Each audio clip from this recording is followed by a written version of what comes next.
దేవాది దేవుడు చాలా ఖచ్చితంగా ఉంటాడు. ఈ సో పర్టికులర్ అబౌట్ ఎవ్రీథింగ్. ఆయన చేసిన సృష్టి నుండి మనిషి బ్రతుకుతున్న జీవితంలో, జీవన విధానంలో కానీ, జీవితంలో వచ్చే చిన్న చిన్న incidents, situations, things, doings and everything, ప్రతిదీ ఆయన చాలా ఖచ్చితంగా వ్యవహరిస్తూ ఉంటాడు. ప్రతి విషయంలో కూడా. పిల్లి తెలుసు మనకి. పిల్లి చేసే పని ఏంటి?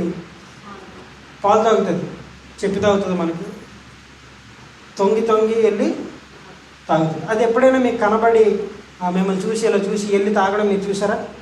చూస్తే వెంటనే అక్కడి నుంచి అది పారిపోతుంది. That's its nature. దాని యొక్క స్వభావం అలాంటిది.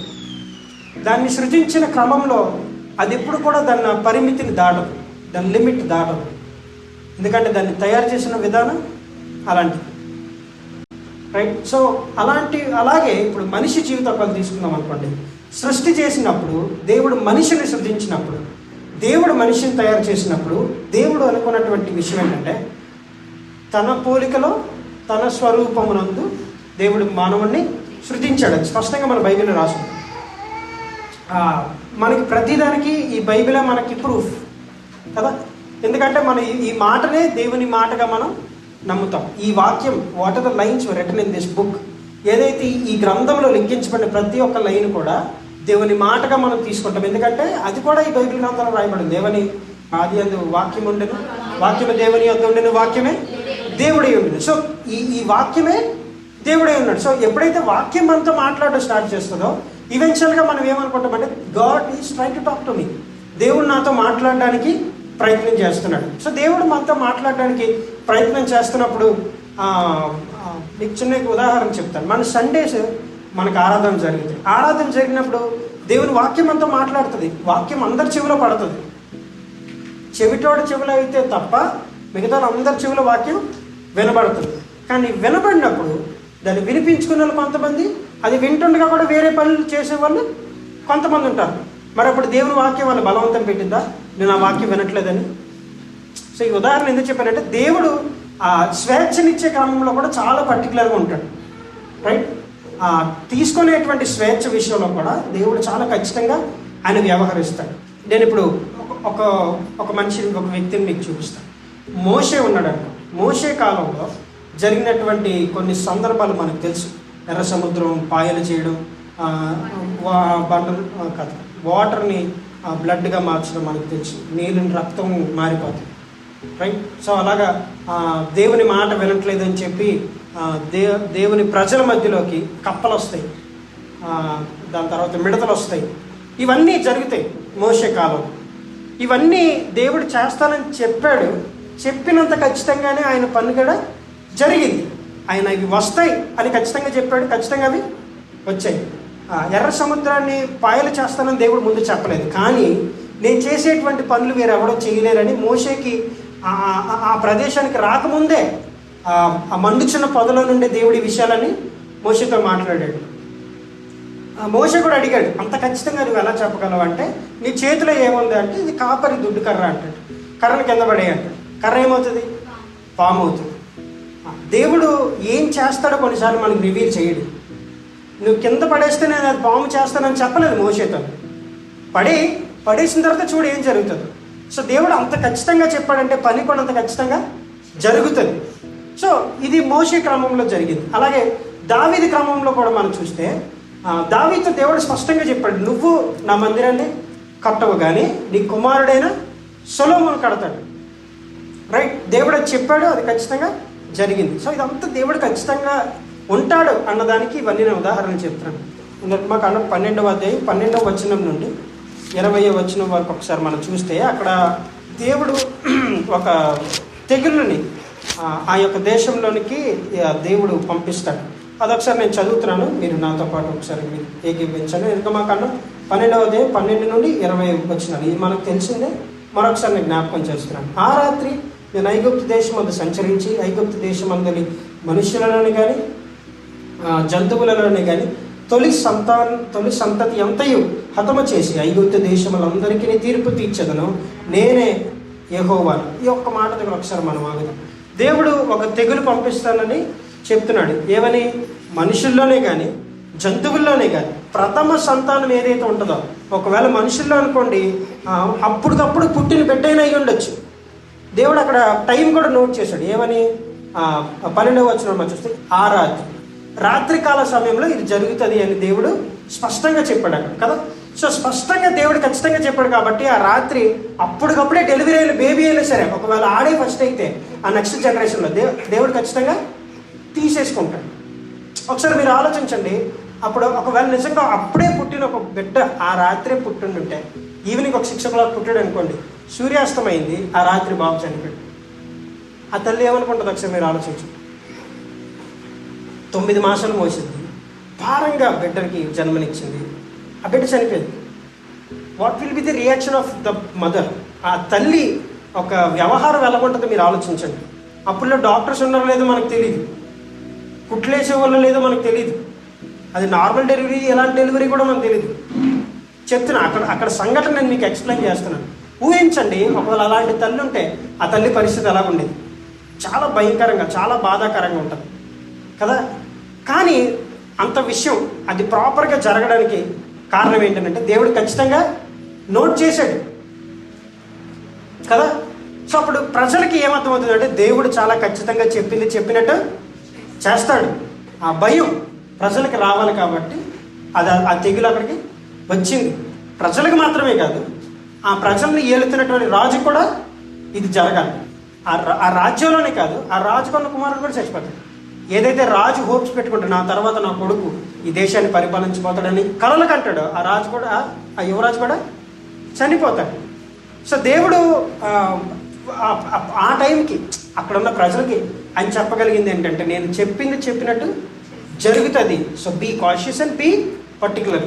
దేవుడి ఖచ్చితంగా ఉన్నప్పుడు, దేవుని బిడ్డలుగా పిలువబడుతున్న మనం అందరం కూడా పర్టికులర్గా ఉండాలి. నేను ఇది చెయ్యను అంటే we should not do that. మనం చేయకూడదు. అది నేను ఇది చెయ్యగలను అనుకున్నప్పుడు మనం అది చెయ్యాలి. ఇది నేను మాట్లాడను అనుకున్నప్పుడు మళ్ళీ దాని వైపు వెళ్ళకూడదు. నేను ఇది మాట్లాడతాను అనుకున్నప్పుడు మనం దాని గురించి మాట్లాడగలగాలి. ఇది నేను చూడను అనుకున్నప్పుడు మళ్ళీ దాని వైపు చూడకూడదు. పౌలు ఏమంటాడంటే, నేను క్రీస్తును పోలి నడుచుకున్న ప్రకారం మీరు నన్ను పోలి నడుచుకోండి. ఎందుకంటే ఇప్పుడు మీ దగ్గర క్రీస్తు లేడు, బట్ నేనున్నాను. నేను క్రీస్తు ఎలాగైతే ఖచ్చితంగా ఉన్నాడో నేను అంతే ఖచ్చితంగా నేను ఉంటున్నాను. మీకు ఎగ్జాంపుల్గా మీ ఎదురుగుండా నేను ఉన్నాను కాబట్టి మీరు నన్ను పోలి నడుచుకోండి అని పౌలు చెప్పాడు కదా. సో ఇప్పుడు ఆ మాట మన అందరికీ వర్తించింది అనుకోండి, ఇప్పుడు మనం కూడా అంతే ఖచ్చితంగా ఉండాలి. మనం వద్దు అన్నది వద్దు, అవును అన్నది అవును. ఈ 12వ వచనంలో ఏం చేస్తాడో దేవుడు చెప్పాడు. 13వ వచనంలో మనం చూస్తే అది రాకుండా జరగాలంటే, అది జరగకూడదంటే ఏం చేయాలో కూడా అక్కడ రెమెడీ రాసి ఉంటుంది. 13వ వచనం మనం చదివితే, మీరున్న ఇండ్ల మీద ఆ రక్తము మీకు గుర్తుగా ఉండును. నేను ఆ రక్తమును చూచి మిమ్మల్ని నశింపజేయక దాటిపోయేదను. నేను ఐగుప్తు దేశమును పాడు చేయుచుండగా మిమ్ము సంహరించుటకు తెగులు మీ మీదకి రాదు. ఇప్పుడు నేను ఈ 2 వచనాలు బ్యాక్ అండ్ ఫోర్త్ ఎందుకు చదివించానంటే, బైబిల్ గ్రంథంలో ఒక మాట ఉంటుంది, శోధన రాగం మానదు, తప్పించుకొని మార్గం కూడా పక్కనే ఉంటుంది అని బైబిల్ గ్రంథంలో రాయబడి ఉంటుంది. ఇది క్రొత్త నిబంధనలో రాయబడిన మాట. ఇప్పుడు నేను చెప్పింది, శోధనలు రాక మానవు, శోధనలు వస్తాయి ప్రతి మనిషికి. అట్ ద సేమ్ టైం తప్పించుకునే మార్గం పక్కనే ఉంటుంది. ఇది మన క్రొత్త నిబంధనలో చదివాం. ఇది ఇప్పుడు మనం చదివింది బైబిల్లో 2వ పుస్తకం. బైబిల్లో 2వ పుస్తకం అంటే ఆయన పర్టికులర్గా ఇక్కడి నుంచి అక్కడ ఎప్పుడైతే మాట చెప్పాడో అంతవరకు కూడా ఆయన ఒకేలాగా ఉన్నాడు. హల్లెలూయా. సో దేవుడు చాలా పర్టికులర్గా పర్ఫెక్ట్గా ఉంటాడు అనేది మనకు అర్థమైపోయింది ఇక్కడ. సో ఇప్పుడు శోధన ఏంటి, అక్కడ తెగులు వచ్చింది. Is what we came to know in the verse 12. 13వ వచనంలో దేవుడు ఏం చెప్తున్నాడంటే, ఇది జరగకూడదంటే మీరు ఇది చెయ్యాలి. అక్కడ కూడా దేవుడు ఫ్రీడమ్ ఇస్తున్నాడు. ఇది చేస్తే మీ మీదకి తెగులు రాదు. అంతేగా ఉంది 13వ వచనంలో. 12వ వచనంలో మనం చూసాం, తెగులు వచ్చింది, అందరిని చంపేస్తుంది, దేవుడు వార్నింగ్ ఇచ్చాడు. 13వ వచనంలో దేవుడు ఏం చెప్తున్నాడంటే, ఈ రక్తం మీ గుమ్మాల మీద ఉంటే నేను నశింపచేయడానికి వచ్చినప్పుడు తెగులు మీ మీదకి రాదు. ఇది ఎవరు చెప్తున్నారనేది దేవుడు ఐడెంటిటీ కూడా అక్కడ వదిలిపెట్టాడు. నేను యెహోవాను, రైట్? అక్కడ దేవుడి పేరు కూడా మెన్షన్ చేశాడు. ఇది ఎవరు చెప్తున్నారని మీరు అనుకోవద్దు, నేనే సాక్షాత్ చెప్తున్నాను. నేను మీ మీదకి వచ్చినప్పుడు ఆ రక్తం మీ గుమ్మాల మీద కనబడితే మీరు ఆ తెగులు మిమ్మల్ని తాకదు. రైట్. ఇదే మన చాలా వాక్య సందర్భాల్లో దీన్ని మనకి చాలామంది దైవజనులు లేకపోతే దేవుని వాక్యం మనకి ఎలా బోధిస్తుందంటే, ఈ రక్తం యేసుప్రభు శిలువ రక్తానికి సాదృశ్యంగా ఉంది అని చాలా వాక్యాలు మీరు విన్నారో లేదని నేను చాలాసార్లు విన్నాను. ఈ రక్తం గుమ్మం మీద రాయబడి ఉంటుంది అని విన్న ప్రతిసారి కూడా నాకు యేసుప్రభు శిలువ పైన కాల్చిన రక్తం గుర్తొస్తుంది. నిజమే, ఆ రక్తం మన మీద ప్రోక్షించబడింది కాబట్టి ఇప్పుడు మన నరకానికి వెళ్ళము, మన పరలోక రాజ్యానికి చేరతామనే ఆ యొక్క నిశ్చయత దేవుని శిలువ రక్తం ద్వారా మనకి కలిగింది. ఇది నాకు జ్ఞాపకం వస్తుంది. చదివినప్పుడు కూడా నేను అదే జ్ఞాపకం చేసుకున్నాను. ప్రభా, నువ్వు అప్పుడు రక్తాన్ని కోసం నువ్వు సూచన ఇచ్చావు, కొత్త నిబంధనలో కూడా నువ్వే వచ్చి ఆ రక్తాన్ని కార్చి నువ్వు నన్ను రక్షించి నువ్వు మళ్ళీ పైకి వెళ్ళావు కదా. ఎంత గొప్ప దేవుడు మనకున్నాడు. ఆయన చెప్పినట్టు చేశారు. నేను ఎందుకు ఇన్నిసార్లు అంటానంటే, మనం చాలాసార్లు చెప్పినట్టు చెయ్యం. ఫ్రెండ్కి మాట ఇస్తాం, ఆ టైంకి మనం రాము. దేవునికి మాట ఇస్తాం, నేను ఇక్కడ నుండి నేను మానవులు ప్రభావ చర్చ్ మానను అంటాం. కరెక్ట్గా ఆ రోజు ఏదో వస్తుంది, మనం వెళ్ళిపోవాల్సి వస్తుంది. ఆ రోజు చర్చ్ మనం ఎగ్గొట్టేస్తాం. విచ్ మీన్స్ దేవుడు పర్టికులర్గా ఉన్నప్పుడు, దేవుడు అంత ఖచ్చితంగా ఉన్నప్పుడు మనం కూడా దేవుని విషయంలో చాలా ఖచ్చితంగా ఉంటాం. మనం మన విషయాల్లో ఖచ్చితంగా ఉంటే, నీతి చేసే క్రమంలో మనం ఖచ్చితంగా ఉంటే, ప్రజలు ఆటోమేటిక్గా ప్రభు వైపు చూడడానికి మనం ఒక గుర్తింపుగా ఉంటాం. హల్లెలూయా. ఆధార్ కార్డు చూస్తే మీకు ఏమైనా గుర్తొస్తుందో లేదో కానీ నాకు ఆధార్ కార్డు చూస్తే మోడీ గుర్తొస్తుంది. ఎందుకంటే దాన్ని ప్రవేశపెట్టింది ఎవరు? మోడీ గవర్నమెంట్ వచ్చిన తర్వాత, బీజేపీ గెలిచిన తర్వాత, ఆయన ప్రైమ్ మినిస్టర్ అయిన తర్వాత ఒక గుర్తింపు కార్డు మనిషికి ఉండాలి అనే ఒక ప్రతిపాదన ఆయన చేశాడు. సో అలాగా ఒక పనిని చూసినప్పుడు ఆ పనిని చేసినవాడు జ్ఞాపకం రావు. రైట్. నేను ముందుకు వెళ్తాను. సో ఇలాగా ఆయన ఖచ్చితంగా చెప్పినట్టయినా చేసినటువంటి దేవుడిగా మనకు కనిపిస్తున్నాడు. ఇది మోషే కాలంలో జరిగింది. ఇప్పుడు ఇంకొంచెం టైంలో మనం ముందుకెళ్దాం. దావీదుని మనం ఒక ఉదాహరణగా తీసుకుంటాం. దావీదు చాలాసార్లు తన పాటలో ఏం రాశాడంటే, నేను నీ మార్గంలోనే నేను ఉంటాను, నేను పాపల మార్గంలో నేను నిలవబడను. రైట్. అపహాస్యకులు కూర్చున్న చోట నేను కూర్చోను, నేనేం చేస్తానంటే నేను ఈ వాక్యాన్ని ధ్యానిస్తాను అని చెప్పి కొంతకాలం అయిన తర్వాత ఆఫ్టర్ సమ్ టైం తన ఒక విషయంలో పడిపోతాడు. రైట్. ఒక అధికారి భార్యని ఆమె స్నానం చేస్తున్నప్పుడు చూసి తన పైన మోహించి తనతో పాపం చేస్తాడు. పాపం చేసిన తర్వాత పుట్టే బిడ్డ చనిపోతాడు. చనిపోయిన తర్వాత తన క్షమాపణ దేవుని కోరుతాడు. ఇది నువ్వు నాకు చేసిన శిక్ష అని దావీదు అనుకుంటాడు. దాని తర్వాత సొలొమోను పుడతాడు. సో ఈ క్రమంలో దావీదు పర్టికులర్గా ఒక పరిస్థితిలోని దావీదు చాలా ఇరుక్కుపోతాడు. తన కుమారులు సైతం తనను చంపడానికి ప్రయత్నం చేస్తారు. ఈ విషయాలు చాలాసార్లు మన దైవజనులు మనకు చెప్పారు దావీదు కోసం. నాకు తెలిసి ఒక్కొక్క సంఘంలోని ఒక్కొక్క పాపులర్ వ్యక్తి ఉంటారు. మనకి బాగా పాపులర్ ఎవరో చెప్పినాను నేను, దావీదు. నన్ను అడిగి ఈ సంఘంలో దావీదు కోసం చెప్పినంత ఏ సంఘంలో చెప్పరేమో నాకు అనిపిస్తుంది. అంటే అన్నిసార్లు దావీదు కోసం ఉదాహరణలు తీసుకోబడి ఈ రోజు కూడా దావీదు ఒక ఉదాహరణగా మనకి కనిపిస్తున్నాడు. సో దావీదు జీవితంలో జరిగినటువంటి ఎన్నో అప్స్ అండ్ డౌన్స్ మనకు అన్నీ తెలుసు. తన కొడుకులు చంపడానికి దావీదుని వెతకడం, తన రాజ్యం లాక్కోవడానికి కన్న కొడుకు ప్రయత్నించడం, తన భార్యలు చెప్పిన దాన్ని బట్టి తన దేవునికి ప్రార్థన చేయడం తగ్గించడం, తన ఆత్మీయంగా పడిపోవడం, శత్రువులు ఎదురుపడినప్పుడు సొంగకార్చుకుంటూ తను నటించడం, ఇవన్నీ దావీదు విషయంలో జరిగేసరికి దావీదు జీవితంలో ఒకలాంటి రిగ్రెట్ ఫీలింగ్ వచ్చేసింది తనకి.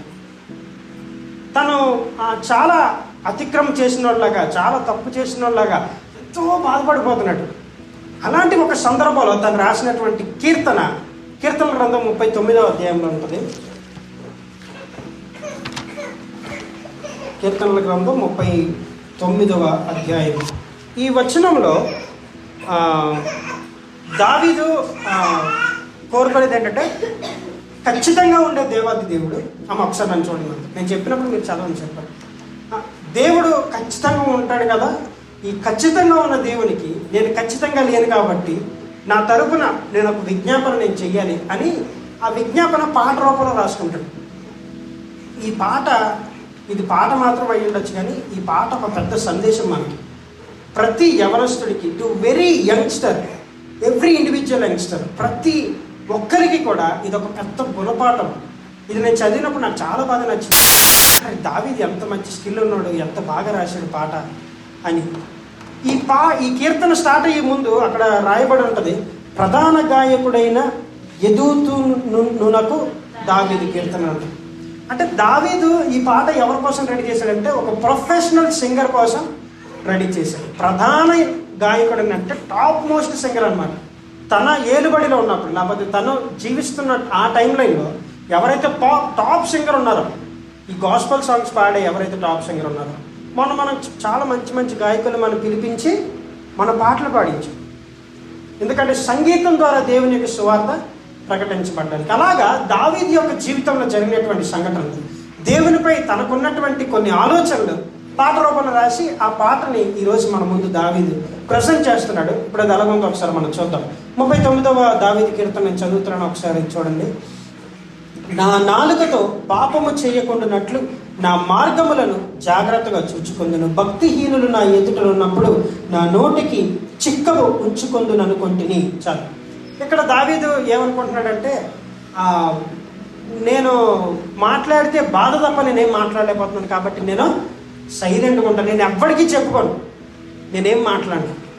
దావీదు ఎందుకు ఈ మాట అన్నాడు మీకు తెలుసా? నేను వాక్యం చదువుతున్నప్పుడు దేవుడు నాకు ప్రేరేపించిన మాట ఏంటి తెలుసా? దావీదు అప్పుడు మౌనంగా ఎందుకు అన్నాడంటే దేవుని స్వరం వినడానికి. చాలామంది దైవజనుల సాక్ష్యాలు మీరు విన్నారా లేదో? నేను చాలామంది దైవజనుల సాక్ష్యాలు విన్నాను. చాలా చోట్ల మీటింగ్స్కి వెళ్ళినప్పుడు సాక్ష్యం చెప్పడానికే కొంతమందిని పిలుస్తారు మీటింగ్స్కి. మన సింగర్స్ని పిలిచాం కదా, గాయకుల్ని. అలాగే ప్రత్యేకమైన సాక్ష్యం చెప్పడానికి కొంతమందిని పిలుస్తారు. వాళ్ళ సాక్ష్యాల్లో నేను విన్నప్పుడు నేను చాలా గమనించిన సంగతి ఏంటంటే, నేను మౌనంగా ఉన్నప్పుడు దేవుడు నాతో మాట్లాడాడు, ఒక్కరినే ఉన్నప్పుడు దేవుడు నాతో మాట్లాడాడు, నేను మూలుగుతున్నప్పుడు దేవుడు నాతో మాట్లాడాడు. ఇలా కొన్ని ఉదాహరణలు నేను మీ ముందు పెడుతున్నాను. అలాగా దావీదు ఏమనుకుంటాడంటే, నేను ఇప్పుడు ఏం మాట్లాడను, నేను మాట్లాడితే నా నుంచి బాధ తప్ప ఏమి రాట్లా. ఇది నేను ఎందుకు చెప్తున్నానంటే, ఈరోజు సమాజంలో బ్రతుకుతున్న ప్రతి ఒక్క యంగ్స్టర్కి ఎందుకో తెలియని లోటు, ఎందుకో తెలియని బాధ. ప్రతి ఒక్కరిని మీరు పర్సనల్గా కౌన్సిల్ చేస్తే ప్రతి ఒక్కరికి ఏదో ఒక బాధ ఉంటుంది. అది తల్లిదండ్రుల నుండి ప్రేమ కొరత ఉండొచ్చు, వాళ్ళ జీవితాల్లో వాళ్ళు కోల్పోయిన ప్రేమలు అయి ఉండొచ్చు, వాళ్ళు పెంచుకున్న ఆశలు చచ్చిపోయి ఉండొచ్చు, వాళ్ళు అనుకున్న గోల్స్ రీచ్ అవ్వకపోయి ఉండొచ్చు, వాళ్ళు అనుకున్నటువంటి జీవితం వాళ్ళు కలిగి లేకపోవచ్చు, వాళ్ళు అనుకున్నటువంటి చదువులు వాళ్ళు సంపాదించలేకపోయి ఉండొచ్చు, వాళ్ళు అనుకున్న స్థితిని వాళ్ళు దాన్ని చేజెక్కించుకోవాలనే పరిస్థితిలో ఉండుండొచ్చు. అదే పరిస్థితిలో ఇప్పుడు దావీదు ఏమంటున్నాడు తెలుసా? ఇలాంటి పరిస్థితుల్లో నేను పైకి మాట్లాడాను, ఐ డోంట్ వాంట్ టాక్. నేను ఎవరి దగ్గర నేను మాట్లాడడానికి ఇష్టపడలేదు. అక్కడ ఇంకొక మాట మనకు కనిపిస్తుంది, భక్తిహీనులు నా ఎదుట ఉన్నప్పుడు నా నోటికి చిక్క ముంచుకుంది అనుకుంటుంది. నా నోటికి నేను క్లిప్ వేసుకున్నానేమో అనుకొని నేను సైలెంట్గా ఉంటా. ఎందుకంటే నా బాధలు చెప్పాను అనుకో, ఇంత బతికి నీకు ఇన్ని బాధలు వచ్చినాయారా అని ఎగతాళి చేస్తారు, నన్ను హేళన చేస్తారు, నన్ను నానా మాట్లాడతారు, నన్ను బట్టి నీ నామం అవమానపరచబడుతుంది. ఇంతకాలం నేను స్తుతించాను, ఇప్పుడు నాకున్న పరిస్థితిలో నా బాధను నేను చెప్పుకుంటే ఇదారా నీకు దేవుడు నీకు చేసింది అని నన్ను ప్రశ్నిస్తారు. కాబట్టి నేను మాట్లాడాను.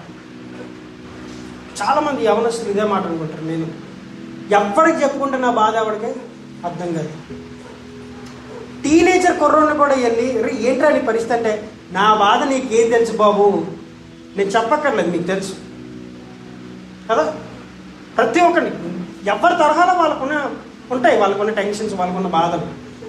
సో ఈ ప్రతి యంగ్స్టర్కి ఈ 39వ కీర్తనలో మనం ఏం చూస్తున్నామనంటే, సమస్య వచ్చినప్పుడు, బాధ వచ్చినప్పుడు దేవుని దగ్గర తప్ప మనం ఎవరి దగ్గర చెప్పుకో. ఇప్పుడున్న సమాజంలోనైతే నువ్వు ఎప్పటికి చెప్పినా నీ బాధ ఇంకోటి పట్టించుకునే పరిస్థితి లేదు. అలాంటి పరిస్థితుల్లో ఏం చేస్తాం? బాధతోని కృంగిపోయి సూసైడ్ చేసుకున్న వాళ్ళు కొంతమంది, ఆత్మహత్య చేసుకోవడానికి ప్రయత్నించి వాళ్ళ ఆత్మహత్య చేసుకునే క్రమానికి వెళ్ళి లోపే గుండాయిపోయి చచ్చిపోయిన వాళ్ళు చాలామంది ఉన్నారు. ఒక ఆయన 13వ అంతస్తు బిల్డింగ్ మీద నుంచి దూకాడట, కిందకు వచ్చే లోపే సగంలోనే ప్రాణం పోయిందట. ఎందుకంటే నేను చచ్చిపోతానన్న భయం ఆయన చంపేసింది. మీకు అర్థమైందా? సో ఈ టెన్షన్స్ని తట్టుకోలేక దావీదు ఏ మనుషుడి దగ్గర చెప్పుకోవట్లేదు, కానీ నేను ఎవరి దగ్గర మాట్లాడను అని దేవుడికి చెప్పి, ఇదిగో నేను దేవునికి చెప్తున్నానని ఒక పాటలోని దావీదు రాశాను. దట్స్ అ గ్రేట్ థింగ్ కదా. అదేమి చిన్న విషయం కాదు, చాలా మంచి విషయం అది. పాటలు రాయడానికి పెద్ద మన డిగ్రీలు చేయక్కర్లేదు. దేవునితో ఉన్న సంబంధం, దేవునితో మనకున్న ప్రయాణంలో ఉన్న ఎక్స్పీరియన్స్, అనుభవం ఇట్సెల్ఫ్ మనకి బోల్డ్ పాటలు రాయడానికి కృప చూపిస్తాడు దేవుడు. చాలా మంచి విషయాలు ఇందులో ఉన్నాయి. సమయం లేదు, నేను ముందుకెళ్తున్నాను. ఇప్పుడు దావీదుకు ఉన్నటువంటి రిగ్రెట్ చాలా ఉందని నేను చెప్పాను కదా. అది రిగ్రెట్ ఉందని మనకు ఎలా తెలుస్తుంది అని అంటే, ఆ 2వ వచనంలో రాయబడి ఉంటుంది చూడండి. నేను ఏమీ మాట్లాడక మౌనినైతిని, క్షేమమును గూర్చేయనను పలుకక నేను మౌనముగా ఉంటుంది, అయినను నా విచారము అధికమైన, నాకున్న విచారం ఇంకా పెరిగిపోతుంది నేను చెప్పుకోకపోతే, నేనేం చేయాలి అని తను మాట్లాడుకుంటున్నాడు. అప్పుడు తనకి నాకు తెలిసి బహుశా ఈ మాటలన్నీ గుర్తొచ్చుండి ఉంటాయి. దుష్టుల ఆలోచన చెప్పున్నాడు, ఒక పాపల మార్గమును నిలువక అపహాస్యకులు కూర్చుండ చోటను కూర్చుండక యెహోవా ధర్మశాస్త్రమునందు ఆనందించుచు దివారాత్రం దాన్ని ధ్యానించేవాడు ధన్యుడు. ఈ విషయం తనకు గుర్తొచ్చిందో ఏంటో 3వ వచనం చదివితే నేను ఇప్పుడు ఎందుకు చెప్పానో మీకు అర్థమవుతుంది. నా గుండె నాలో మండుచుండెను, నేను ధ్యానించుచుండగా మంట పుట్టెను. ఇప్పుడు మనుషుల దగ్గర దావీదు మాట్లాడలేదు, కానీ వాళ్ళ దగ్గర కూర్చొని మాట్లాడడం వేస్ట్ అని తెలిసి వాక్యం చదువుతున్నప్పుడు అంటే తన గుండె మంట పుట్టింది. ఏమైనా మంట పుట్టింది తెలుసా? ఎవరి మీద ఆధారపడి బ్రతుకుతాను, ఎవరిని ఆశ్రయించి బ్రతుకుతాను, నీకున్నది ఆకాశమందు నేను ఒక్కడిని అని దేవుని వాక్యం తనని మండింపజేసినప్పుడు దావీదు తను తీసుకుంటున్న నిర్ణయం ఏంటంటే, నేను చదువుతున్నప్పుడు నా గుండె మండింది. ఎందుకంటే నా హృదయంలో విచారం ఎక్కువైపోతుంది. అది మనిషికి చెప్పుకుంటే తీరే విచారం కాదు. తన ప్రార్థన దేవునితో ఎంత స్ట్రైట్గా ఉందో మీరు ఒకసారి ఆలోచించండి. తన పాటలోని తన యొక్క సందేశం దేవుని ఎంత స్పష్టంగా చూపిస్తుందో మీరు అర్థం చేసుకోండి. మనం ప్రార్థన చేసేటప్పుడు దేవుని స్పష్టంగా చూపించేది ఉందా, లేకపోతే ప్రార్థన చేసుకున్నప్పుడు మన కళ్ళ ముందు మెదిలే ఏవేవో ఆలోచనలు బట్టి మన ప్రార్థన కూడా మర్చిపోయినటువంటి సందర్భాలు మనకు లేకపోవడం. నేను కొన్నిసార్లు ప్రార్థన చేస్తూ పడుకుని పోయేవాడిని. ఒకసారి ప్రార్థన చేస్తుండగా దేవునితో సంబంధం తెగిపోయిందనే విషయం నాకు తెలిసి నేనేం చెప్పుకోవాలో తెలియక అలాగా మౌనంగా ఉండి పడుకుని పోయిన రోజులు. ఇక్కడ దావీదు అంటాడు, నాకు ఇంత బాధలో నేను ఈ వాక్యం చదువుతాను, ఇది చదివినప్పుడు నా గుండె మండుతుంది, నాకు తెలుసు, కానీ నువ్వు తప్ప నాకెవరు. That's a great thing. ఇది ప్రతి యంగ్స్టర్కి ఒక మోటివేషన్. దేవుడు ఎవరికైనా కనిపిస్తాడా అంటే మామూలు సర్వసాధారణంగా మనిషి కనిపించినంత స్పష్టంగా దేవుడు ఎవరికైనా కనిపిస్తాడా? కనబడ్డా. కాబట్టి మనుషులు ఏమంటారు తెలుసా? Believe in yourself dependence ఉండాలంటారు. నేనంటాను the dependence should be on God rather than us. మన మీద మనం ఆధారపడే కంటే దేవుని మీద ఆధారపడాలి. ఇప్పుడు దావీదు ఎవరి మీద ఆధారపడుతున్నాడు? ఎవరి కోసం చెప్తున్నాడు? ఎవరి కోసం మనకు చూపిస్తున్నాడు? స్పష్టంగా మనకు అర్థమవుతుంది. అక్కడ ఖచ్చితంగా ఉన్నాయి దావీదు మాటలు. ఇప్పుడు మీకు అర్థమవుతుందా? దేవుడు ఖచ్చితంగా ఉన్నాడు, దేవుడు పర్టికులర్గా ఉన్నాడు. సో యాజ్ డేవిడ్ కూడా చాలా ఖచ్చితంగా ఉన్నాడు ఇక్కడ, రైట్? తను ఏమనుకుంటున్నాడంటే భక్తిహీనులు ఎదుట ఉన్నప్పుడు తన నోటికి చిక్క ముంచుకున్నాను అనుకుంటాడంట, సైలెంట్గా ఉంటాడంట. వాళ్ళ దగ్గర చెప్పుకొని వాళ్ళకి ఆ బాధ అర్థం అవ్వక వాళ్ళు నానా మాటలైన మాటలు పడలేక దావీదు ఆ నిర్ణయం తీసుకున్నాడు. ఇదే బుద్ధి సొలొమోనుకు కూడా మనకు కనిపిస్తుంది. మీరు సొలొమోను రాసినటువంటి సామెతలు ఒకసారి మీరు చదవండి, ఇప్పుడు వద్దులే కానీ మీరు ఎప్పుడైనా తీరుకున్నప్పుడు కరెక్ట్గా 31 సామెతలు ఉంటాయి. మీరు రోజుకు ఒక అధ్యాయం చదివారు అనుకోండి, నెలలో చక్కగా 31 సామెతలు అధ్యాయం మనకు వచ్చేస్తుంది. 31 అధ్యాయాలు రోజుకి ఒకటే. ఫిబ్రవరిలోనైతే 28 అధ్యాయాలు మనం పూర్తి చేస్తాం, రైట్? సో అలాగా బైబిల్లో నేర్చుకోవాల్సిన మాటలు చాలా మనకు ఉన్నాయి. సో నేనేమంటానంటే, మనకి ఒక శ్రమ, ఒక శోధన, ఒక కష్టం, ఒక ఇబ్బంది వచ్చినప్పుడు మన ఆధారభూతుడైన దేవుని మీద మనం ఆధారపడడం నేర్చుకోవాలి. అది దావీదు ఇక్కడ మనం నేర్పిస్తున్నాడు. నేను త్వరగా ముందుకెళ్ళే ప్రయత్నం చేస్తాను. సో దావీదు ఇక్కడ ఏమనుకుంటున్నాడంటే, ఎంత నాకు బాధ ఉంది కదా, నా గుండె ఎంత మండిపోతుంది కదా, ఇవన్నీ ఆలోచిస్తే నాకు చాలా బాధ వచ్చేసి అసలు నేను ఎందుకు బ్రతుకున్నాను ఆలోచన నాకు వస్తుందని అంటాడు. నువ్వు మనిషిని యొక్క జీవిత పరిమాణం నువ్వు చాలా తక్కువ చేసావు, నాకు చాలా తక్కువగా కనిపిస్తుంది అని అంటాడు. అంటే తనకున్న కష్టాలు తనని ఆ యొక్క ఆలోచనలకు నెట్టేస్తున్నాయి దావీదు. ఇందాక నేను చెప్పినట్టుగా ఆలోచనలు తనని సూసైడల్ థాట్స్లోకి తనని నడిపిస్తున్నాయి కదా. మనకు బాధ ఉన్నప్పుడు ఆత్మహత్య చేసుకునే ప్రయత్నాలు ఎంతమంది చేశారో తెలియదు. నేను చాలాసార్లు నిర్ణయం తీసుకున్నాను, ఈసారి కనుక నా లైఫ్లో జరగకపోతే నేను చచ్చిపోతాను. నేను నిర్ణయం తీసుకున్నాను నా వ్యక్తిగతంగా. కానీ దేవుడు ఆ పాయింట్ వరకు నన్ను వెళ్ళనివ్వలేదు. నీకు స్వేచ్ఛనిచ్చాను, నువ్వు ఎంతవరకు వచ్చావు, కానీ ఇంతకు మించి నువ్వు ముందుకెళ్ళడం మంచిది కాదు. సో నేను ఎక్కడి నుంచి I need to divert you, నేను ఇక్కడి నుంచి నేను తప్పించాలి అని దేవుడు నన్ను తప్పించినటువంటి మార్గాలు చాలా ఉన్నాయి. చాలా సందర్భాలు, డబ్బుల విషయంలో, బట్టల విషయంలో, చదువు విషయంలో, నాలెడ్జ్ విషయంలో, నా స్కిల్స్ విషయంలో, ఇన్స్ట్రుమెంట్ విషయంలో, పరిచర్య విషయంలో, ఆత్మీయత విషయంలో, ఇలాగ పలు విధాలుగా దేవుడు నన్ను రక్షించుకుంటూ కాపాడుకుంటూ వచ్చాడు. నేను ఇది అనుభవంతో చెప్తున్నాను. ఇక్కడ దావీదు అనుభవం మనకు చూపిస్తుంది. 5వ వచనం ఒకసారి మనం చదివినప్పుడు, నా దినముల పరిమాణం నీవు బెత్తడంతగా చేసి ఉన్నావు, నీ సన్నిధిని నా ఆయుష్కాలం లేనట్టే ఉంది. అసలు నేను ఇవన్నీ ఆలోచిస్తుంటే నేను నీ సన్నిధిలో చాలా తక్కువ సేపు గడిపాను ఏంటన్న డౌట్ నాకు వస్తుంది. అంత టెన్షన్లో ఉన్నాను నేను, ఏంటి నా పరిస్థితి అని దావీదు దేవుని ఎదుట తను తను ఎక్స్ప్లెయిన్ చేసుకుంటున్నాడు. ఇది నా కండిషన్ అని. ఎన్నిసార్లు ప్రార్థన చేసినప్పుడు ప్రభుకి మన కండిషన్ ఎగ్జాక్ట్గా మనం ఎక్స్ప్లెయిన్ చేసాం మీరు ఒకసారి ఆలోచించండి. మనం ఎప్పుడు ప్రార్థన చేసినా సరే నామకార్థంగా, ఇక్కడ దావీదు అలా చేయట్లేదు. తనని తాను పర్టికులర్గా ఏది దాచుకోకుండా తనని తను ప్రెజెంట్ చేసుకుంటున్నాడు దేవుని దగ్గర. ఎంత ఖచ్చితంగా ప్రెజెంట్ చేసుకుంటున్నాడు చూడండి. నా గుండె మండుతుంది ప్రభా అని మీరు ఎప్పుడైనా దేవుడితో చెప్పారా? హల్లెలూయా, హల్లెలూయా. కానీ ఇక్కడ దావీదు తనకి అంతమంది అన్నదమ్ములు ఉన్నా సరే, తను అంత చేయగలిగినా సరే, తను ఎవరి మీద ఆధారపడుతున్నాడు? ఎవరితో చెప్పుకుంటున్నాడు ఇవన్నీ? తన అనుభవం మీరు ఒకసారి చూడండి. అంటే మనుషుల మీద ఆధారపడితే మనకేమీ రావు. ఇవే భక్తులు ఏమంటారనంటే, మనుషులను ఆశ్రయించుట కంటే యెహోవాను ఆశ్రయించుట మేలు, బెస్ట్ ఆప్షన్ అది. అక్కడ మేలు అన్నదానికి మనకు వాడుక భాషలో చెప్పాలంటే చాలా మంచి ఆలోచన. ఎందుకంటే మన పరిస్థితి చెప్పినప్పుడు ఒక్కొక్కలాగా మన పరిస్థితిని అర్థం చేసుకోవచ్చు. కొంతమంది మనం నటిస్తున్నాం అనొచ్చు, కొంతమందికి మన బాధ అర్థం కాకపోవచ్చు.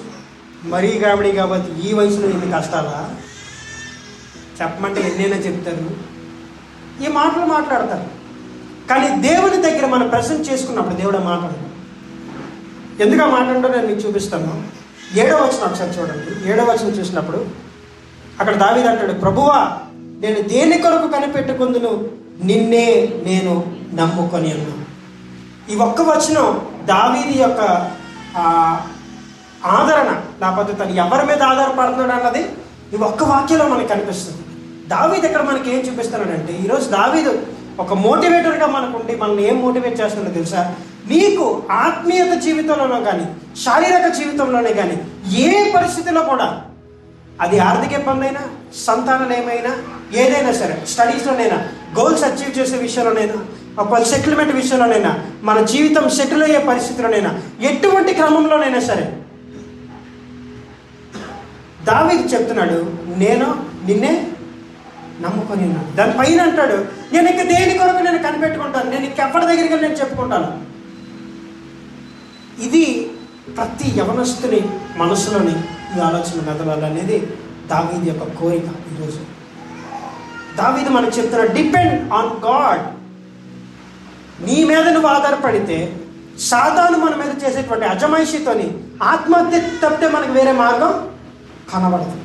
ప్రస్తుతానికి ఉన్న మన పరిస్థితుల్లో ఒకవేళ దేవుడు ఖచ్చితంగా నీతో ఈ మాట మాట్లాడుతుంటే తీసుకో ఈ మాట, దేవుని మీద ఆధారపడు. హల్లెలూయా. దేవుని మీద ఆధారపడితే మనకి కార్యం జరుగుతుంది. మీకు ఏదైనా ప్రశ్న వచ్చినప్పుడు మీరు మనిషిని అడగండి, ఏ మనిషి కూడా దానికి కంప్లీట్ ఆన్సర్ ఇవ్వలేదు.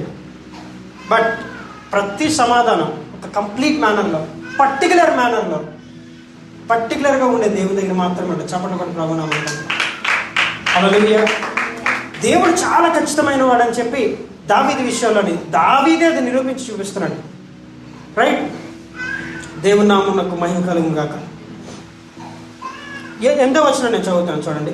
నా అతిక్రమముల నుండి నన్ను విడిపింపుము, నీచులకు నన్ను నిందాస్పదముగా చేయకము, దాన్ని చేసినది నీవే గనుక నోరు తెరవక నేను మౌనినైతే. నా జీవితంలో కలిగిన ప్రతిదీ నీ వలనే కలిగిందని నాకు తెలుసు.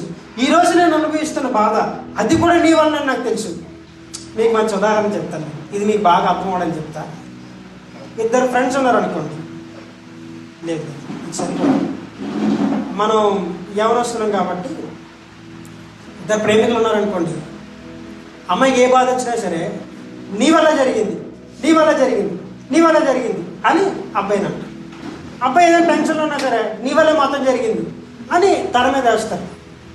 ఇక్కడ అలాంటి రిలేషన్షిప్ దేవుడితో దావీదు పెట్టుకున్నాడు. ఇప్పుడు ఇందాక మనం ఒక తెగులు కోసం చూసాం కదా, ఇక్కడ దావీదు ఒక తెగులు కోసం మనం చూపిస్తున్నాడు. చూడండి 9వ వచనం, 10వ వచనం. నీకు పంపిన తెగులు నా మీద నుండి తొలగింపుము, నీ చేతి దెబ్బ వలన నేను క్షీణించుచున్నాను. తనకొచ్చిన కష్టంని తను ఎలా చూసుకుంటాడు తెలుసా? దేవుడు గట్టి కొట్టాడు దెబ్బ. ఇలాగ ఎప్పుడైనా మీ జీవితంలో అనుకున్నారా? ఏదైనా పెద్ద ఫెయిల్ పెద్ద దెబ్బ తగిలేసింది, దెబ్బడిపోయిన అంటారు మన ఊర్లో అయితే. దావీదు ఏమంటాడంటే, నువ్వు నా మీద తీసుకొచ్చిన ఈ తెగులు ఇది నన్ను కొట్టినట్టయింది, నాకు నువ్వు కొట్టే దెబ్బలు నేను తట్టుకోలేకపోతున్నాను కాబట్టి దీని నుంచి తొలగించు. తను ఎంత ఆధారపడుతున్నాడు చూడండి, ఎంత స్ట్రైట్గా దేవునికి చెప్పుకుంటున్నాడు చూడండి. అందుకే దీన్ని పాటగా రాసి ఈయన ప్రార్థన ఇది అనేక మందికి తెలియాలి, అనేక మంది ఇది ఆదర్శంగా తీసుకోవాలి అని దావీదు ఈరోజు మన కొరకు సిద్ధపరిచినటువంటి ఈ కీర్తన, ఈ పాటల నుండి మనం నేర్చుకుంటున్నాం ఈ విషయాలన్నీ. ఎన్ని పాటలు మనం వింటాం, ఆ పాటల్లో ఏం నేర్చుకుంటాం? మనం పాటని ఫోన్లో చూస్తే తప్ప పాడలేనటువంటి పరిస్థితి మనం ఈరోజు. దావీదు స్వయంగా తనే పాట రాసి ఆ పాటలు ఇవన్నీ ఇంక్లూడ్ చేస్తున్నాడు. చాలా గట్టిగా కొడుతున్నావు, చాలా గట్టిగా దెబ్బలు తగ్గుతున్నాయి ప్రభు, ఈ దెబ్బలు నువ్వు తట్టుకోలేదు. ఎంత స్ట్రైట్గా మాట్లాడుతున్నాడు. ఒక ఫ్రెండ్తో మాట్లాడినాడు దేవుడు, దావీదు దేవునితో మాట్లాడుతున్నాడు. దేవుడు ఇవన్నీ చూసి దావీదుకి ఇచ్చిన సర్టిఫికేషన్ ఏంటో తెలుసా? నా హృదయానుసారుడు దావీదు దేవుడు. అండ్ ఒకవేళ దేవుడు ఈరోజు మన కోసం స్టేట్మెంట్ ఇస్తే మన కోసం ఏంటి స్టేట్మెంట్ ఇస్తాడనేది మీరు ఒకసారి ఆలోచించండి. దేవుడు ఉన్నాడని నమ్ముతాం కదా, యేసుప్రభు దేవుడని నమ్ముతాం కదా. యేసుప్రభు మన కోసం స్టేట్మెంట్ ఇస్తే ఏం స్టేట్మెంట్ ఇస్తాడు ఆలోచించండి. ఏమని స్టేట్మెంట్ ఇస్తాడో మీరు ఒకసారి ఆలోచించండి. దావీదు దేవుణ్ణి ఎంత ఎక్కువగా చూస్తాడంటే ప్రతిదానికి దేవుడే దేవుడే దేవుడే. ఈ దృష్టితో చాలామంది బ్రతుకుతారు. దేవుడే చేస్తాడని తెలుసు, దేవుడే అని నడిపిస్తాడని తెలుసు, కానీ దేవునికి సమయం. ఇప్పుడు మన భారతదేశంలోనే కాదు, మన ప్రపంచంలోనే పెద్ద తెగిలేంటి నేను చెప్పనా? ఇది తెగిలి. ఇది ఎంత తెగిలంటే మాట్లాడటం టెక్స్టింగ్ వరకు ఓకే, ప్రపంచాన్ని కూడా దీంట్లోనే చూస్తున్నారు ఇప్పుడు జనం.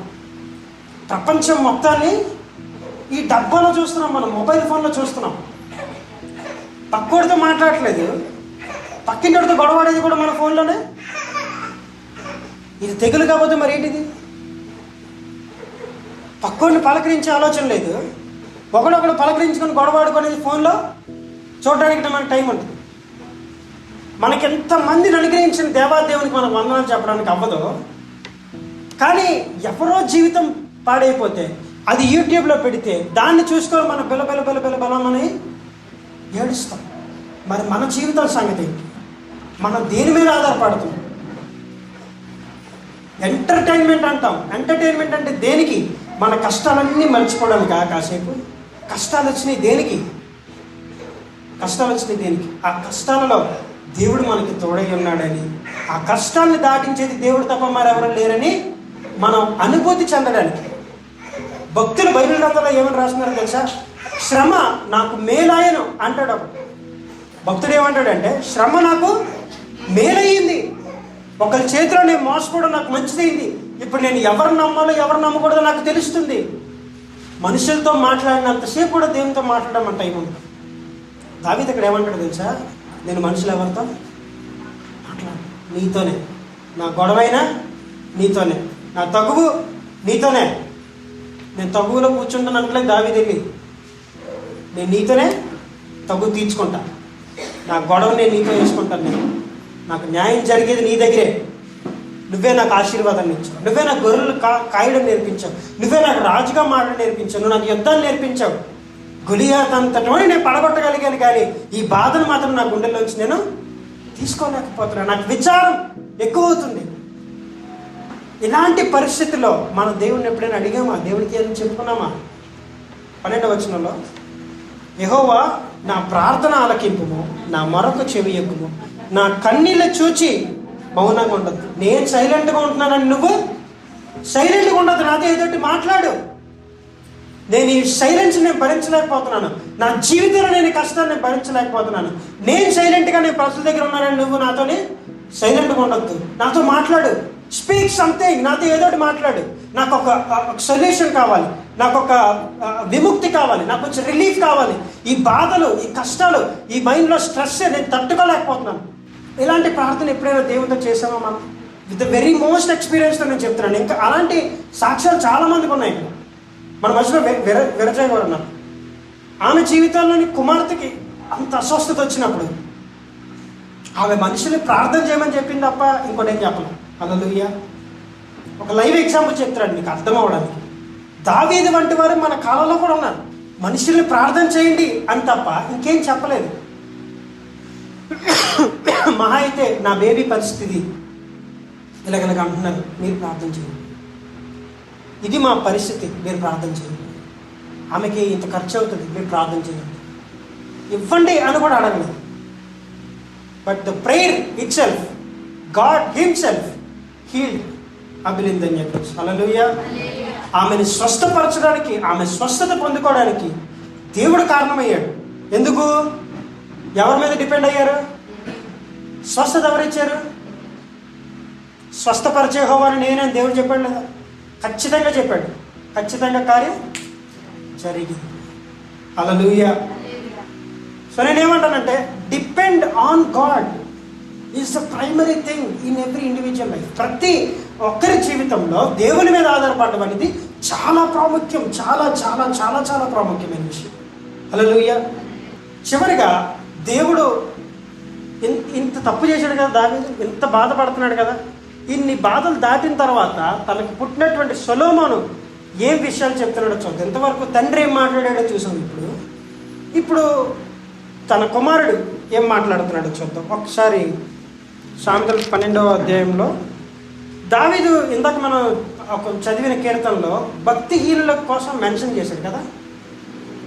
భక్తిహీనులు ఎదుట నేను మౌనంగా ఉన్నాను, నేనేం మాట్లాడలేదు. ఎందుకంటే ఈ భక్తిహీనులు ఎలాంటి వాళ్ళు కొడుకు చెప్తున్నాడు. ఇప్పుడు చూడండి, ఇందాక తండ్రి ఏమో భక్తిహీనుల దగ్గర నేను మాట్లాడినని చెప్పాడు. ఇప్పుడు ఆ భక్తిహీనులు ఎలాగుంటారు? కొడుకు చెప్తున్నాడు. ఇప్పుడు ఒకసారి చూడండి, భక్తిహీనుల వాళ్ళు ఎలాగుంటారనేది 6వ వచనంలో మనకు కనిపిస్తుంది. నేను చాలా క్విక్గా నేను ముగిస్తాను, ముగింపులోనికి వచ్చాము మనం. 6వ వచనంలోని 12వ అధ్యాయంలో ఉంటుంది, భక్తిహీనుల మాటలు నరహత్య చేయ పొంచివారి వంటివి. అంటే మర్డర్ చేసే అంతలాగా ఉంటుంది వాళ్ళ బిహేవియర్. వాళ్ళ బిహేవియర్ కాదు, వాళ్ళ మాటలు అలా ఉంటాయి. అందుకే దావీదు భక్తిహీనుల దగ్గర మాట్లాడలేదు. ఎందుకంటే భక్తిహీనుల దగ్గర ఇవన్నీ చెప్పుకున్నాడు అనుకోండి, వాళ్ళ మాటలతోనే దావీదు సగం చచ్చిపోతాడు. హల్లెలూయా. ఇక్కడ కుమారుడైన సొలొమోను రాస్తున్నాడు, భక్తిహీనుల మాటలు. ఇది ఎంత ఇంటర్లింక్ అయిందో మీరు ఒకసారి ఆలోచించండి. దావీదు టైం లైన్లోనే ఆ మాట రాయబడింది. ఇప్పుడు సొలొమోను భక్తిహీనులు ఎలాంటి వారు అనేది దేవుడు మనకు చూపిస్తున్నాడు. సో విచ్ మీన్స్ మనం ఆ పరిస్థితిలో ఉన్నాం అని దేవుడు మనకు ఖచ్చితంగా చూపిస్తున్నాడు. So beware of it. దాని కొరకు మనం చాలా జాగ్రత్త పడాలి. స్పష్టంగా ఇక్కడ మనం నేర్చుకోవాల్సిన ఖచ్చితమైన విషయం ఏం చెప్పనా, ఎవరి దగ్గర మాట్లాడాలి, ఎవరి దగ్గర మాట్లాడకూడదు అనేది ఇక్కడ తండ్రి కొడుకులు ఇద్దరు మనకు చూపిస్తున్నారు అన్నమాట. అర్థమైందని చెప్పేది. దావీదు ఖచ్చితంగా ఏం చెప్తున్నాడంటే భక్తిహీనుల దగ్గర మాట్లాడకూడదు. ఎందుకంటే వాళ్ళు ఎలాంటి వాళ్ళు అంటే, సామెతల గ్రంథం 12వ అధ్యాయం 6వ వచనంలో ఏముంది? భక్తిహీనుల మాటలు నరహత్య చేయ పంచువారి వంటివి, యథార్థవంతులు నోరు వీరిని విడిపించింది. మళ్ళీ ఇలా విడిపించాలంటే ఎవరు కావాలి? అలాగే యథార్థవంతులు అంటే ఖచ్చితమైన వారు. అంటే దేవుని పిల్లలుగా పిలువబడేవారు మాత్రమే వారికి ఉన్న ఊబిల నుంచి విడిపించగలరు. అందుకే దేవుడు మన సువార్త చెప్పమని. ఖచ్చితమైన మాట ప్రతి క్రైస్తవుడి నోట ఉండాలి. వ్యర్థమైన వాటిని అనుసరించేవాడు బుద్ధి లేనివాడు. మళ్ళీ చదవండి. వ్యర్థమైన వాటిని అనుసరించేవాడు. ఇప్పుడు మీరు దేన్ని అనుసరిస్తున్నారో మీరే ఆలోచించండి. మనం ఖచ్చితమైన వారికి ఉన్నామా లేదా మనమే ఆలోచించుకోవాలి. వ్యర్థమైన వాటి అంటే ఏంటి? ఎంతలో కనబడి అంతలో మాయమైపోయింది. ఇది బైబిల్లో ఉండే మాట. మనం మామూలుగా మాట్లాడుకునేవి అయితే చిట్ చాట్ అనండి, ఇంగ్లీష్లో చిట్ చాట్. వ్యర్థమైనది. ఆ మాట్లాడుకున్నంత సేపు తర్వాత దాని తర్వాత మనకు అనిపిస్తుంది అక్కడ మాట్లాడుకుని ఉండిపోయాం, కానీ దాని బదులు పని చేసుకుంటే పని అయిపోయింది మనకు. దావీదు దేవునికి ఎంత ఇంటరాక్ట్ అయ్యాడో మీరు చూసారా? ఇప్పుడు తన కుమారుడు ఎంత జ్ఞానంగా మాట్లాడుతున్నాడో చూడండి. ఇక్కడ మనకు అర్థమవలసిన విషయం ఏంటంటే, మనంగా దేవునికి మనం ఓపెన్గా ప్రజెంట్ చేసుకుంటామో మన తర్వాత జనరేషన్స్ కూడా అంతే ఆశీర్వాదకరంగా ఉంటాయి అనడానికి Solomon is the best example. ఇది భవిష్యత్తు కోసం ఆలోచించడం అంటే. భవిష్యత్తు బాగుండాలంటే ఇప్పటి నుంచి మనం దేవునికి క్లోజ్గా ఉండాలి, దేవునికి దగ్గరగా మనం ఉండాలి. నేను చెప్తున్నాను, రానున్న రోజుల్లో ఈ వాక్యం కూడా మనకు దొరికే ప్రసక్తి లేదు. రానున్న రోజుల్లో బైబిల్స్ కాల్చేస్తారు, చింపేస్తారు, మనల్ని కొడతారు, చంపబోతారు. దానికి సిద్ధపడదు. ఈ వాక్యం అనేక మందిని పరలోక రాజ్యం చేరుస్తుంది కాబట్టి దీన్ని నాశనం చేయాలని ఇప్పటికే భారతదేశంలో చాలా చోట్ల దానికి పనులు జరుగుతున్నాయి బ్యాక్గ్రౌండ్లో. దాని గురించి ఎవరు చూడడం, దానికోసం ఎవరు ఆలోచించరు. డిబేట్లు ఏం చూస్తారంటే ఎవరికి ఎమ్మెల్యే సీట్ వస్తుందని ఒకడు, ఏ హీరోది ఎవడు ప్రొడ్యూస్ చేస్తున్నాడని ఒకడు, ఏ హీరోయిన్ అంత పెద్ద ఇల్లు కట్టుకుందో వ్లాగ్స్ చూసేవాళ్ళు ఒకడు. ఇవి వ్యర్థమైనవి. మీకు అర్థమవుతుందా? దేవుని వాక్యాన్ని వెతకటం స్టార్ట్ చేయండి. దేవుని వాక్యం కొరకు వెతకడం స్టార్ట్ చేయండి. దేవునితో కనెక్టివిటీ పెంచుకోండి. Fellowship with God is so important. దేవునితో ఉండాల్సినటువంటి ఆ యొక్క సహవాసం చాలా ప్రాముఖ్యమైనది. ఇప్పుడు నుండి ఆ సహవాసం బలపడితే రానున్న రోజుల్లో అనేకమైన గొప్ప విషయాలు మన చేతి ద్వారా దేవుడు జరిగిస్తాడు. హల్లెలూయా, హల్లెలూయా. మీరు ఆలోచించండి, ఊరికనే ఈ మాటలు మన చెవిలో పడటం లేదు. ఇవి మన జీవితంలో జరుగుతాయని దేవుడు ఖచ్చితంగా చెప్తున్నాడు. దీన్ని నమ్మండి, ఈ మాటను తీసుకోండి. హల్లెలూయా. దీనికన్నా భయంకరమైనవి ఇంకా కింద వచనాల్లో ఉంటాయి. 13వ వచనం నుండి 16వ వచనం వరకు ఏమని ఉంటుందంటే, ఈ యొక్క జ్ఞానము ఏదైతే దేవుని దగ్గర దొరుకుతుందో, ఈ జ్ఞానము దొరకని వారు, వెతకని వారు, సంపాదించుకొని వారు ఎలా ఉంటారో అక్కడ కింద వచనాల్లోని స్పష్టంగా రాయబడి ఉంటుంది. 13వ వచనం నుండి 16వ వచనం వరకు. పెదవుల వలన దోషము అపాయకరమైన ఉరి, నీతిమంతుడు ఆపదను తప్పించుకొనును. ఒకడు తన నోటి ఫలము చేత తృప్తిగా మేలు పొందును. యవ్వని క్రియల ఫలం వానికి వచ్చును. మూఢుని మార్గము వాని దృష్టికి సరి అయినది. జ్ఞానము గలవాడు ఆలోచనను అంగీకరించును. మూఢుడు కోపపడినది నిమిషంలోనే బయలుపడును. వివేకి నిందను వెల్లడిపరచక యురవీయుడు. ఇక్కడ డిఫరెన్సెస్ మనకు కనిపిస్తుంది. భక్తిహీనుడు ఎలా ఉంటాడు, భక్తి కలవాడు ఎలా ఉంటాడు, బుద్ధిమంతుడు ఎలా ఉంటాడు, బుద్ధిహీనుడు ఎలా ఉంటాడు, నాలెడ్జ్ని సంపాదించుకోవడం ఎలా ఉంటాడు, నాలెడ్జ్ని తీసుకున్నాడు ఎలా ఉంటాడు. ఇక్కడ స్పష్టంగా ఏం కనిపిస్తుందంటే, చాలా మొండండి అంటారు కదా, వాళ్ళ కోసం స్పష్టంగా ఏం చూపిస్తుందంటే, వాళ్ళకి ఏదైనా చెప్పారనుకోండి వాళ్ళకి తెలిసిందే కరెక్ట్ అనుకుంటారు. మేము ఇంతే, మేము మాట వినాల్సిన అవసరం మాకు లేదు, నీ కోసం నేను బతకట్లా, నా కోసం నేను బతుకుతున్నా. మంచి చెప్పేవాళ్ళు కొన్ని రోజులే మన దగ్గర ఉంటారు. వాళ్ళని మనం వినండి, నచ్చితే తీసుకోండి, నచ్చకపోతే పక్కన పెట్టేసింది. అంతేగాని ఎందుకు నచ్చకపోతే పక్కన పెట్టినానంటే దాని తర్వాత దెబ్బలు పడతాయి కదా, దెబ్బలు పడ్డాక అప్పుడు మనమే సెట్ అయిపోతాం. అక్కడ వరకు వెళ్ళకూడదని దేవుడు మన చుట్టూరు ఒక కమ్యూనిటీని పెడతాడు, ఒక సమాజాన్ని పెడతాడు మన చుట్టూరు.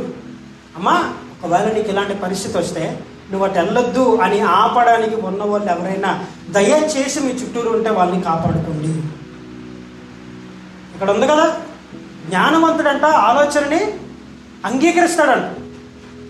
కానీ మూఢుడు ఏదైనా చెప్పామనుకో, నీకు తెలుసా, నా ఇష్టం, నువ్వు చూసావా, నా ఇష్టం, నీకు అవసరమా? నా ఇష్టం. ఇప్పుడు ఏది మన ఆప్షన్? మీరు చూస్ చేసుకోండి. బుద్ధి గలవారిగా ఉంటున్నామా? బుద్ధిహీనులుగా ఉంటున్నామా? జ్ఞానము గలవారిగా వ్యవహరిస్తున్నామా? జ్ఞానం లేని వారిగా వ్యవహరిస్తున్నామా? తిడితే పడుతున్నామా పడట్లేదా? ఒక్క విషయం ఆలోచించండి. మనం ఏ స్టేట్లో ఉన్నామో అర్థమైపోతుంది. మీరు మంచి స్టేట్లో ఉంటే దేవునికి స్తోత్రం. కానీ ఒకవేళ రెండో పొజిషన్లో మీరు ఉంటే మాత్రం దేవునికి లెక్క అప్పచెప్పాల్సినటువంటి అవసరం మనకుంటుంది. దేవుడు ఎన్నో రోజుల్లో తీసుకుంటున్నాడు అనుకోవద్దు. Is coming very shortly. చాలా టైం చాలా త్వరగా వెళ్ళిపోతుంది. అనేకమైన సూచనలు జరుగుతున్నాయి. మన జపాన్లో భూకంపం వచ్చింది. అక్కడక్కడ భూకంపాలు వస్తాయి అని చెప్పి బైబిల్లో రాయబడింది కదా. భూకంపాలు వస్తున్నాయి. సముద్రం సునామీ వస్తుందని చెప్పి బైబిల్లో రాయబడి ఉన్నాయి. సునామీలు వచ్చాయా లేదా? ఇవన్నీ ఏం చేస్తున్నాయి తెలుసా? దేవుడు త్వరగా వస్తున్నాయని చెప్పి నేచర్ ఇట్ సెల్ఫ్ చెప్తుంది. ప్రకృతి చెప్తుంది మనకి దేవుడు చాలా దగ్గరలో ఉన్నాడండి. దేవుడు మనకి ఎంత దగ్గరగా ఉన్నాడో ఒకే ఉదాహరణ చెప్పి నేను ముగిస్తాను. నీ హృదయం దగ్గరకు వచ్చి నేను ఇది ఎంత దగ్గర చెప్పండి మీరు నాకు. ఇప్పుడు ఇది తలుపు అనుకుందాం, ఉదాహరణ చెప్తాను. ఇది తలుపు అనుకుందాం, డోర్ వేసింది, నేను ఇవతల ఉన్నాను, దేవుడు అవతల ఉన్నాడు. ఇది ఎంత దగ్గర? ఇది డోర్ తీస్తే కనబడేంత దగ్గర. దేవుడు అంత దగ్గరలో ఉన్నాడు. అంత దగ్గరలో ఉన్నాడు దేవుడు. పొందుకోగలమా దేవుడిని? యాక్సెప్ట్ చేస్తున్నామా దేవుడిని? చేస్తున్నామా తలుపు దేవుడి కోసం? నో. నాకు ఫోన్లో పని ఉంది, నాకు యూట్యూబ్లో పని ఉంది, నాకు వ్లాగ్స్తో పని ఉంది, నాకు రీల్స్తో పని ఉంది, నాకు బెట్టింగ్తో పని ఉంది, స్మోకింగ్తో పని ఉంది. నాకు దేవుని పరిచర్యలో వాడబడుతున్న మనందరితో దేవుడు మాట్లాడుతున్నటువంటి మాట నా మీద ఆధారపడండి. పరిశుద్ధాత్ముడు చెప్పినటువంటి మాట దేవుని మీద ఆధారపడండి. హల్లెలూయా. మోషే కాలంలోని మాట వినని వాళ్ళ మీద తెగులొచ్చింది మనం చూసాం. మీరు ఆలోచించండి. అది నేను చేస్తున్న అంటే ఒక తల్లి బిడ్డ కోసం చెప్పాను కదా, నేను అదొక ఉదాహరణగా నేను చెప్పాను. అలాంటి భయంకరమైనవి ఎన్ని జరుగుతాయి మీరు ఆలోచించండి. మీ కళ్ళ ముందే మనిషి కుప్ప కూలిపోతే ఎలా ఉంటుందో మీరు ఆలోచించండి. మీరు చూస్తుండగానే ఒక మనిషి మీ ఎదురుగుండా చనిపోతే అది ఎలా ఉంటుందో మీరు ఆలోచించండి. మనలో జీవం నింపాడు దేవుడు, మనలో ఊపిరి నిలిపాడు దేవుడు, మనకి ఆయుష్నిచ్చాడు దేవుడు, బలంనిచ్చాడు దేవుడు. We have that energy to live for God. దేవుని కొరకు బ్రతికేటువంటి బలం దేవుడు మనకి ఇచ్చాడా లేదా? దాన్ని బట్టి దేవుడికి వందనాలు చెప్పండి. రోజు పొద్దున్న లేచి నేను బ్రతికుండి ఊపిరి తీసుకున్నాను అని తెలుస్తుందా లేదా మనకి? దాన్ని బట్టి దేవునికి వందనాలు చెప్పడం నేర్చుకోండి. నామకార్థ ప్రార్థనొద్దు, నామకార్థపు భక్తొద్దు. భక్తిలో ఉండి సరి చేసుకోమని ఎవరైనా చెప్తే అది మనకు ఒకవేళ ఒంటికి పట్టట్లేదు అనుకోండి, ఖచ్చితంగా మనం తెలుసుకోవాల్సిన విషయం ఏంటంటే మనం భక్తి పరులుగా లేము. మనల్ని మనం అలాగా కనబరుచుకుంటున్నాం. ఇంగ్లీష్లో ప్రిటెండింగ్ అవర్ సెల్ఫ్స్ అని ఉంటుంది. మనల్ని మనం కనబరుచుకుంటున్నాం అంతే. నేను పాస్టర్ గారి మనవడిని, నేను పాస్టర్ గారి కొడుకుని, నేను పాస్టర్ గారి మేనకోడని, నేను పాస్టర్ గారి తమ్ముడు కొడుకుని, మరదల కొడుకుని. మనకు ఐడెంటిటీస్ ఉన్నాయి, కానీ స్పిరిచువాలిటీ ఆధ్యాత్మికమైన విషయంలో చచ్చిపడిపోయిన మనందరికీ దేవుడు ఈరోజు ముగ్గురిని చూపించాడు. ఒకరు మోషే, ఒకరు దావీదు, ఒకరు సొలొమోను. మోషే జీవితాలు ఏం జరిగిందో మనకు తెలుసు. తను దేవుని దగ్గరికి రాకముందు ఎలా ఉన్నాడు, దేవుని దగ్గరికి వచ్చిన తర్వాత ఎలా ఉన్నాడు మనకు తెలుసు. దావీదు పరిస్థితి మనం చూసాం. దేవుడు ఎంత తనను కృంగదీశాడో. తను అంటాడు, ఇదంతా నువ్వే చేసావు నాకు తెలుసు, అయినా సరే నేను నిన్ను వదలను. ఎందుకంటే నీ దగ్గర తప్ప నాకు వేరే ఆప్షన్ లేదు, నాకు ఆన్సర్ వేరే చోట రాదు. స్వస్థత కావాలన్నప్పుడు ప్రార్థన చేస్తే స్వస్థత ఇచ్చిన దేవాది దేవుడు మరలా స్వస్థపరచడా, మరలా సమాధానం ఇవ్వడా, మరలా శక్తిని ఇవ్వడా, మరలా విశ్వాసాన్ని ఇవ్వడా, మరలా రక్షణ అనుభూతిని ఇవ్వడా, మరలా పరిశుద్ధాత్మను మనలో నింపడా, మరలా మనలో భయం పుట్టదా? మనందరిలో ఇప్పుడు భయం స్టార్ట్ అయింది. పరిశుద్ధాత్మని భయం మనందరిలో స్టార్ట్ అయింది. దాన్ని ఆపేయొద్దు, చల్లార్చొద్దు, మండించండి. పరిశుద్ధాత్మని మనలో మండిద్దాం. హల్లెలూయా. సొలొమోను ఎంత జ్ఞానవంతుడిగా రాశాడో అట్టి జ్ఞానం దేవుడు మనందరిలో నింపును కాక. దావీదు ఎంత అయితే శ్రమలలో పటిష్టంగా నిలబడ్డాడు, అట్టి పటిష్టత దేవుడు మనందరికి అనుగ్రహించును గాక. మోషే ఎంత విశ్వాసంతో కర్ర చూపించినప్పుడు సముద్రం సైతం 2 పాయలైందో, అట్టి విశ్వాసం దేవుడు మనలో నింపుగాక. హల్లెలూయా. ఎంత చక్కని మాటలు దేవుడు వివరిస్తున్నాడు ఆలోచించండి. ఇప్పుడు కూర్చున్న మీ అందరు ఇక్కడ కావాలని మీరు రాలేదు, బలవంతంగా మీరు రాలేదు. దేవుడు ఉద్దేశపూర్వకంగా దేవుడు మన అందరిని ఇక్కడ తీసుకొచ్చాడు. ఈ వాక్యం మనందరి చెవిలో పడడానికి దేవుడు కృప చూపించాడు. ఆయన చిత్తము కనుకే ఈ సమయాన్న ఎక్కడ ఉండాల్సిన మనం ఇక్కడ ఆయన సన్నిధిలో ఆయన వాక్యం ఎదుట నిలబడి ఉన్నాం.